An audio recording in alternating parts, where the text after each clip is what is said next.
বিসমিল্লাহির রহমানির রহিম। আসসালামু আলাইকুম ওরহমতুল্লাহ। প্রিয় ভিউয়ার্স, সবাই কেমন আছেন? আলহামদুলিল্লাহ, আমরাও ভালো আছি। আমরা প্রতিদিনের ন্যায় আজকেও তারাবির নামাজ শেষ করে আমাদের মসজিদের কাজের জন্য চলে আসছি। আমাদের সংগঠনের ভাই ব্রাদার এবং আমাদের কিছু বড় ভাই ব্রাদারও আমাদের সাথে আছেন। আজকে বাঁশ ফাড়ার কাজ চলতেছে।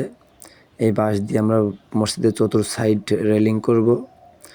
তো আমাদের মসজিদের ভিতরে যে ইটের শর্ট ছিল, এখনও প্রায় 500 ইটের শর্ট আছে। তো ইটের ব্যবস্থাটা করা হয়নি। আগামী শুক্রবারে ইটের ব্যবস্থা করা হবে ইনশাল্লাহ। তো আমাদের ভাই ব্রাদার সবাইকে নিয়ে আমরা কাজ করতেছি। একটা দুঃখের কথা, খুবই কষ্টের কথা, আমাদের মসজিদ নির্মাণের জন্য যে খাতা কলম ছিল, খাতার মধ্যে যে টাকা পয়সা ছিল, এর আগে আমরা একটা ওয়াজ মাহফিল দিছিলাম।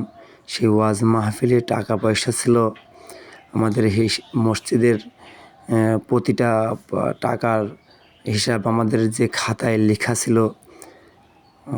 আমরা যে দোকানে রাখতাম আমাদের হিসাবের খাতা এবং আমাদের টাকা পয়সা যেখানে রাখতাম, গত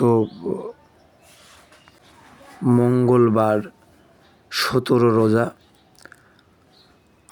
18 তারিখ আমরা 17 রোজা রাত্রিরে কাজ করে প্রায় 11টা 11:30 পর্যন্ত আমরা মসজিদের এখানে কাজ করেছি। তো কাজ শেষ করে আমরা সবাই বাসায় চলে গিয়েছিলাম।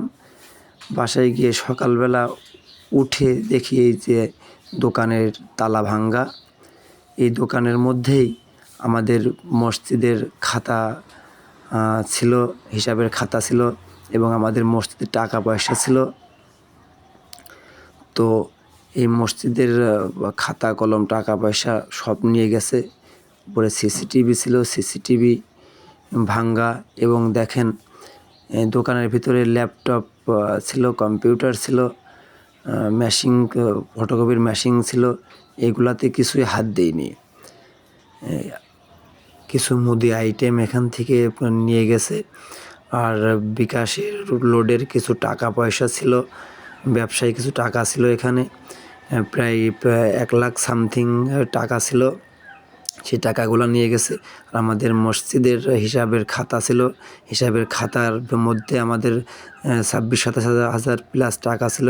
সেই টাকাগুলো নিয়ে গেছে। এই রমজান মাসে এরকম নেককারজনক কাজের তীব্র নিন্দা জানাচ্ছি।